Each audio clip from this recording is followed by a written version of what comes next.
Chapter 1. Where the Thread Meets Flesh. The sanctum smelled of wax, age, and drying ink.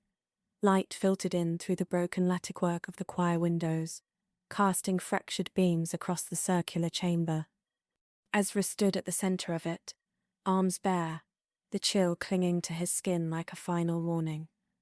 The robe lay folded on a pedestal of pale stone beside him, neutral in colour, bone-white, a verse-bound vestment not yet claimed by a faction. It looked unassuming, sacred even, until you touched it. He glanced at the elderly weaver hunched nearby, her fingers already dancing with the zarn thread, humming low under her breath. She hadn't spoken to him once, not a word, since he'd been led into the sanctum's heart. Only the hum, a low, haunting tune that felt older than language. Ezra didn't know the melody, but something in his bones remembered the rhythm.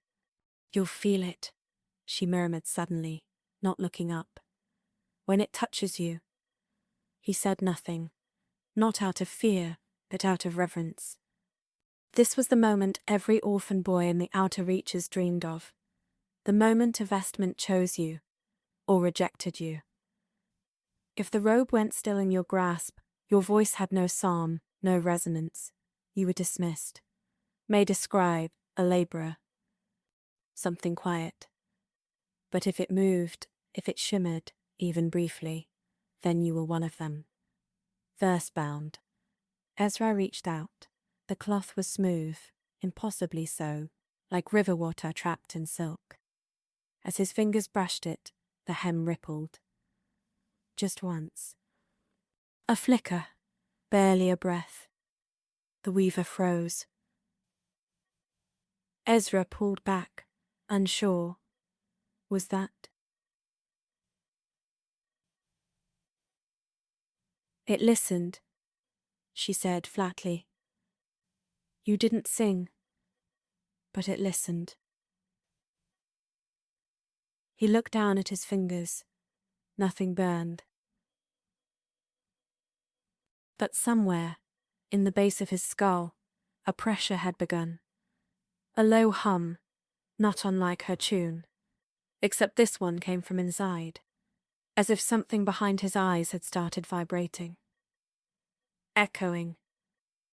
"I've never sung anything in my life," he said quietly. "Not with your mouth, no," she replied, "but your blood's louder than your tongue." The weaver motioned for him to turn, and he obeyed. She slid the vestment over his shoulders. It was heavier than it looked. The fabric wrapped around his chest, folding against him like a second skin. It tightened briefly at the neck, then relaxed, as if breathing with him. The hem flared as she released it, settling around his ankles like it knew where to fall. Then came the silence. The weaver stepped back. The chamber stilled. Even the dust seemed to pause in the air. Ezra looked down at the garment. For a moment, nothing happened. But then the robe shimmered faintly at the edges, just a hint of motion. A whisper through the thread. "You've been marked," the weaver said. "It's not a faction colour. Not yet. But it's listening." He wanted to ask what that meant, but before he could speak, the door behind them opened with a groan that echoed like a breaking bell. A man entered. Tall, broad, robed in candle gold and moon white. A full choir vestment. No shimmer. His didn't need to. It commanded. The man's eyes were silver and gold, layered like glass over fire. Ezra had never seen eyes like that before. They didn't glow. They sang. Not out loud, but inside. Deep in the chest, where the bones feel hollow. He looked away instinctively. "You felt it," the man said. Not a question. Ezra nodded. "It moved. Good. Then we begin." The man stepped forward, placing something small and cold in Ezra's palm, a tiny ring of pale wire, no wider than a finger bone. It pulsed once when he touched it. "What is this?" "A veil thread. Your first echo will bind it, if you survive." Ezra swallowed. And if I don't? Then your body joins the choir's foundation, the man said. And your name is sung once, never again. The weaver stepped back into shadow as the man gestured for Ezra to follow. You have a week before your first echo. Learn your song, or be swallowed by someone else's. As Ezra stepped into the corridor beyond the sanctum, the shadows of other vestment bearers passed him in silence, some with silver eyes, some with burning ones. One had no eyes at all, just a dark cloth and bleeding sigils where his gaze should be.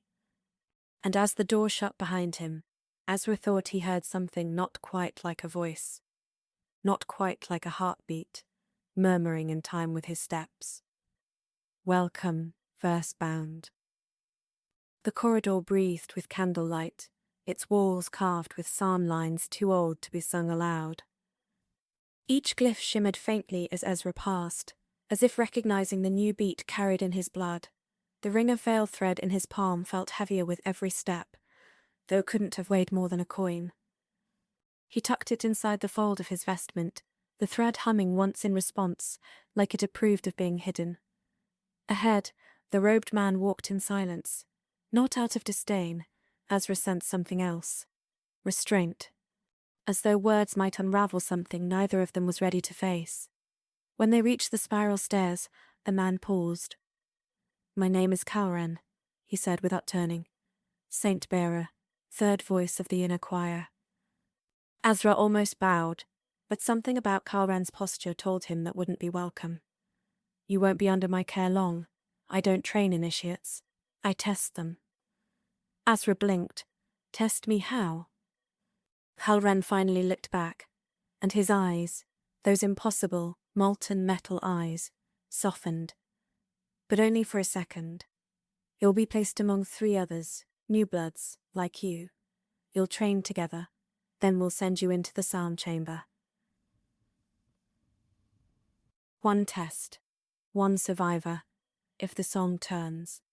You won't fight each other, not directly, but your souls will try to outsing the others. Some call it harmony, others call it war. Ezra's heart beat once, hard. And the others? They've already touched the echo once. You haven't. That makes you the weakest. He wanted to ask why he'd even been chosen, but the words caught in his throat. Maybe it was the way the sanctum still echoed behind him. Maybe it was the feeling of his vestment, tightening just slightly at his ribs, pulsing in rhythm with his breath. I'll survive, Ezra said quietly. Calren smiled, not cruelly, just enough to show teeth. Then you'll have to sing louder than you bleed. They descended into the deeper chambers. The scent changed as they moved, from candle wax and sacred ink to iron, old stone, and the faintest trace of blood. The stone was darker here, veined with ash and stitched with quiet scripture lines, too subtle to read without light. He passed a hollow niche where someone once knelt. Bones still rested beneath the robe, a choir robe, unmoving. Finally, they reached a wide chamber, circular and firelit. 3 figures already stood inside. Each wore their verse-bound vestments, already coloured by faction. The tension between them was sharp as broken glass. A girl in ash-grey robes looked up first. Her hair was coiled tight around her head like a crown of braids, and her eyes shimmered with strange, oil-fire hues. Dirgeborn. The hymn of mourners. Her eyes twitched toward Ezra, analysing him. You're the new one, she said. Not a question. Ezra nodded, apparently. I'm Sale, Dirgeborn assassin, trained to kill with verse, not blade. Try not to hum near me, unless you want your lungs to freeze. Ezra couldn't tell if she was joking. The boy beside her didn't speak. He wore violet robes with silver scripture woven down the hem. His head was bowed, hands clasped in front of him like in prayer, but his fingers were ink-stained, and his robes faintly shimmered as if trying to bleed their own symbols. A relic archivist, Most likely. Echo veil order. Sale rolled her eyes. That's Rowan. He's touched 5 echoes already. Doesn't talk much. Might be possessed. Ezra took a careful step closer. And the last. A voice like cracked porcelain spoke from the darkest corner. Here.